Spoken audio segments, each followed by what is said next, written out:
여러분 안녕하십니까? 뉴스투데이 제주입니다. 사무공간을 공유하는 이른바 공유 오피스가 인기를 끌고 있습니다. 운영비를 절감하고 정보나 취미도 나눌 수 있어서 제주에서도 청년층을 중심으로 빠르게 확산되고 있습니다. 이소연 기자입니다. 공인 노무사 일을 하고 있는 김태영 씨. 2달 전 공유 오피스에 사무공간을 마련했습니다. 일반 사무실 임대료의 3분의 1 수준으로 사무공간은 물론 회의실이며 휴게시설까지 함께 활용할 수 있기 때문입니다. 초기 보증금이라든가 이런 투자금이 좀 적게 드는 게 있고, 이제 자기 사무실을 차리면 사무기기라든가 이런 것들을 다 신경을 써야 되는데, 여기는 사무기기가 다 구비가 되어 있기 때문에 와서 자기 노트북 들고 와서 자기 업무 처리하고.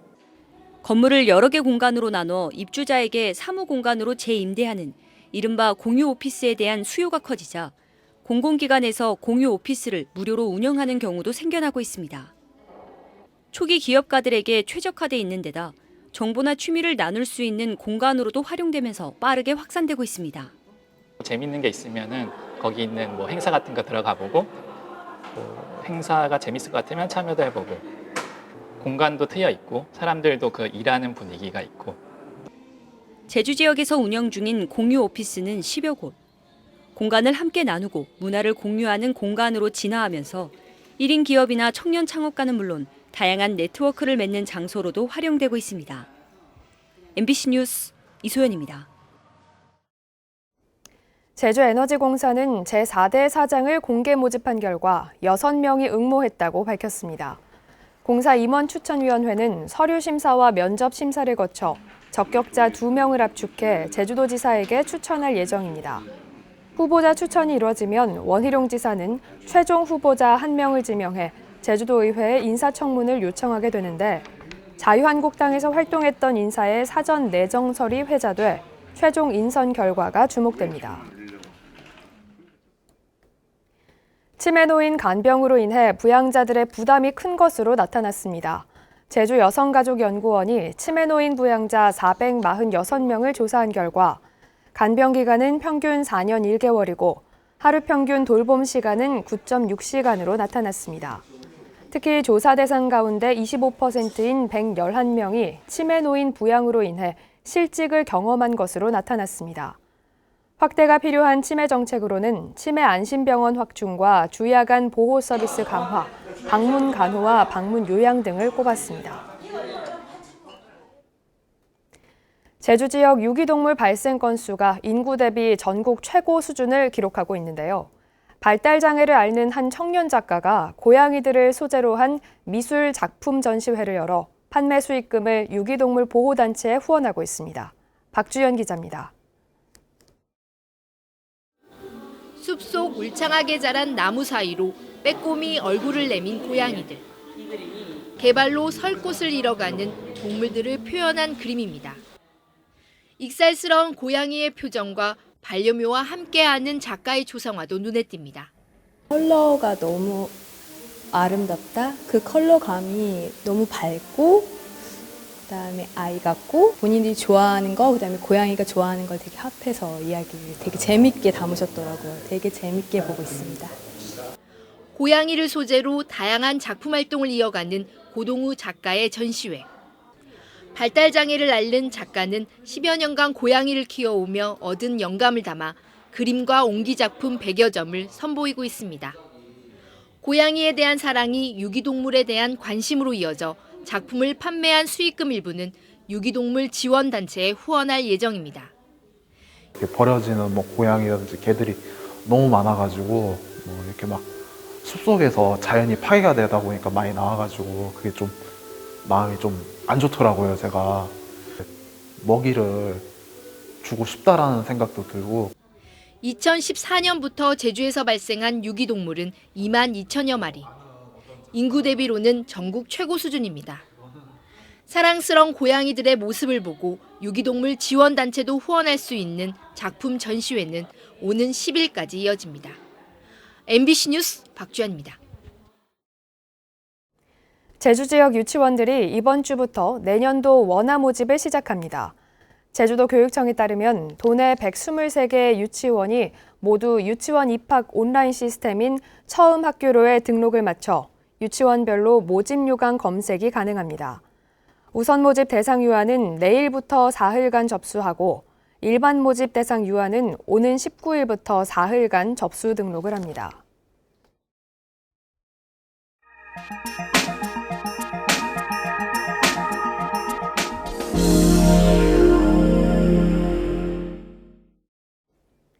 캔과 페트병을 수거함에 넣으면 포인트가 쌓여 돈으로 되돌려 받을 수 있는 자원순환 회수 로봇이 강원도 춘천에 시범 설치됐습니다.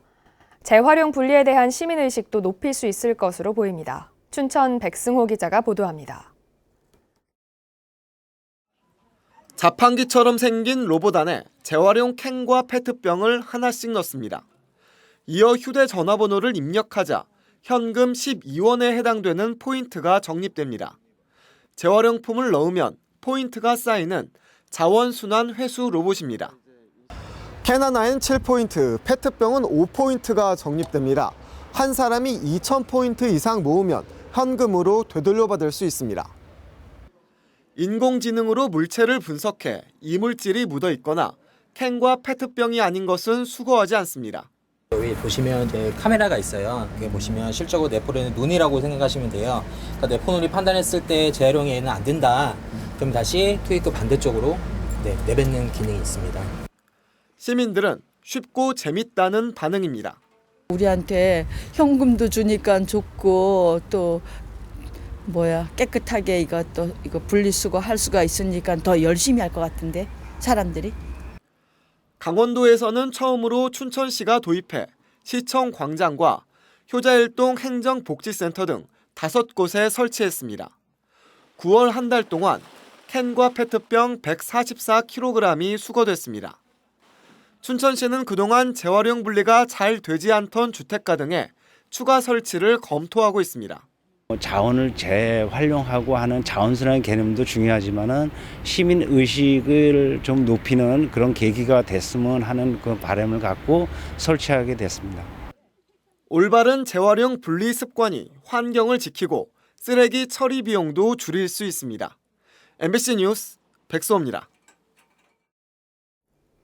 마당극을 하는 사람들이 모여 사는 마당극 마을이 경남에 조성됐습니다. 이 지역을 대표하는 예술단체 하나인 큰들 문화예술센터 단원과 가족들의 마을이라고 합니다. 경남 이준석 기자가 보도합니다. 산청 정수산자랑 물안실에 새로운 마을이 생겼습니다. 풍물패의 트밟기가 마을의 시작을 알립니다. 40여 제곱미터의 아담한 살림집 20채와 컨테이너 숙소 10채, 야외 공연장 등으로 꾸며진 큰들 산청 마당극 마을입니다. 1984년 창단해 다양한 마당극을 선보인 큰들 문화예술센터의 단원과 가족 50여 명이 모여 살 곳입니다. 생활할 수 있는 공간과 창작할 수 있는 공간이 이제 같이 있으니까 훨씬 더 창작에 더 매진할 수 있는 그런 마을이 만들어진 거죠. 마당극 마을은 농식품부의 공모사업에 선정된 산청군이 국비와 군비 18억 원으로 틀을 닦았고 살림집은 입주자 자부담으로 지었습니다. 정부와 자치단체가 농촌 살리기 차원에서 신규 마을을 곳곳에 만들었지만 특정 분야의 예술인이 모여 사는 마을은 이번이 처음입니다. 이 마당극 마을에 오면은 좋은 공연도 보고 또 즐겁고 행복한 그런 마음을 느낄 수 있게 잘 꾸려갈 것이고요. 마당극의 산실로 한번 멋지게 만들어 보도록 하겠습니다.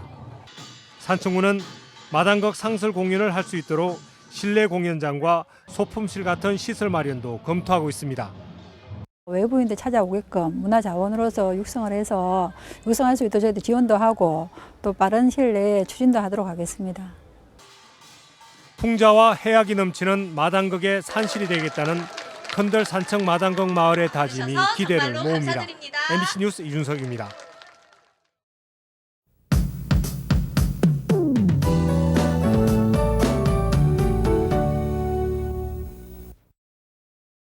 월요일인 오늘은 점차 흐린 날씨를 보이겠습니다. 여기에 약한 기압골의 영향을 받아서 성산 지역을 시작으로 비가 내리겠는데요. 예상되는 강우량은 5에서 20mm 정도가 되겠습니다. 비가 오는 지역에서는 안개나 방무가 짙게 끼면서 가시거리가 짧겠습니다. 도로도 미끄러운 만큼 안전운전 해주셔야겠습니다. 이번 주부터는 기온이 차츰 낮아지겠습니다. 오늘 최저 기온은 14도, 낮 최고 기온은 19도로 어제에 비해 기온이 많이 내려갔는데요. 한라산 정상 부근에는 최저 기온이 1도까지 떨어지면서 서리가 내리거나 얼음이 어는 곳이 있겠습니다. 등반 시 안전사고에 유의하시기 바랍니다. 다음은 자세한 지역별 날씨입니다. 오늘 최저 기온은 북부와 서부 남부가 14도, 동부가 13도를 보이겠습니다. 낮 최고 기온은 남부가 21도, 서부와 동부가 20도, 북부가 19도로 예상됩니다. 오늘 도서 지역엔 비가 내리겠고 현재 기온 14도 선에서 출발하고 있습니다. 오늘 오후부터 내일 오전까지 제주도 남쪽 먼바다와 앞바다에는 바람이 강하게 불겠습니다. 물결도 1.5에서 2.5m로 높게 있는 만큼 항해나 조업하는 선박은 주의하시기 바랍니다. 오늘 아침 제주공항은 맑은 날씨를 보이고 있고요. 항공편은 정상 운항되고 있습니다.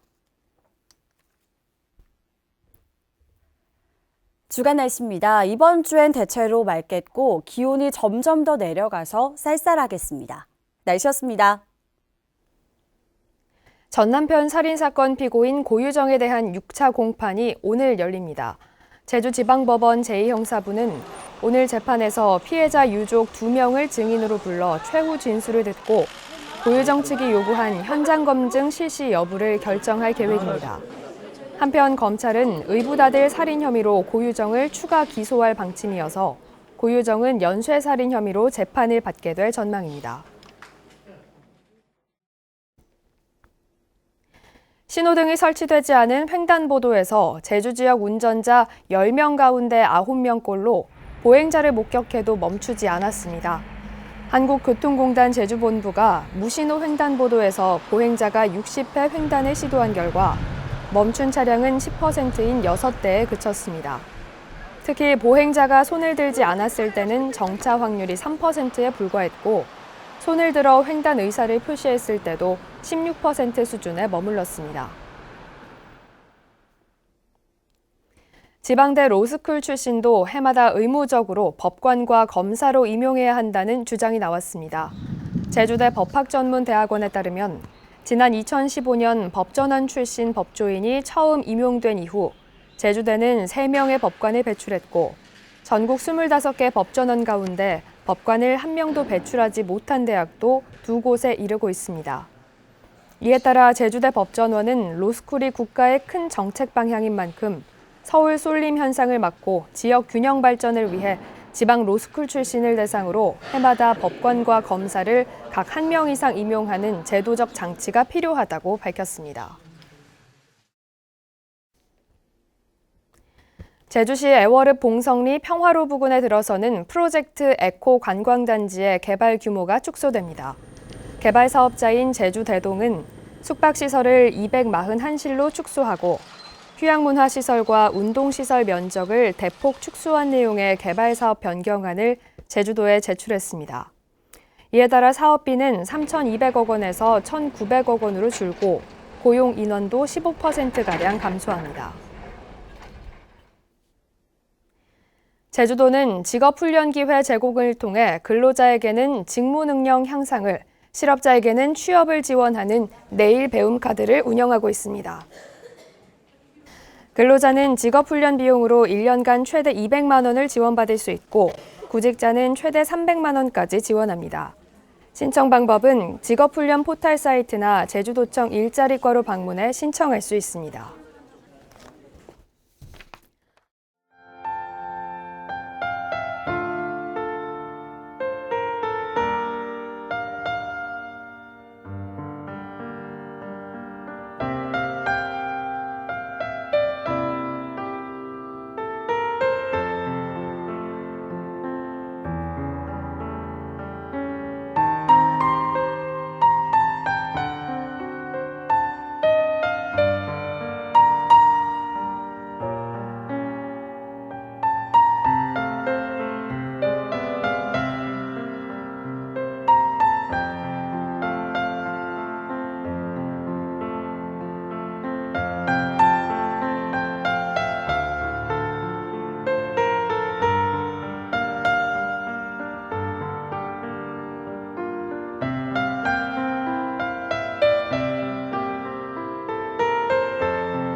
뉴스투데이 제주를 마치겠습니다. 여러분 고맙습니다.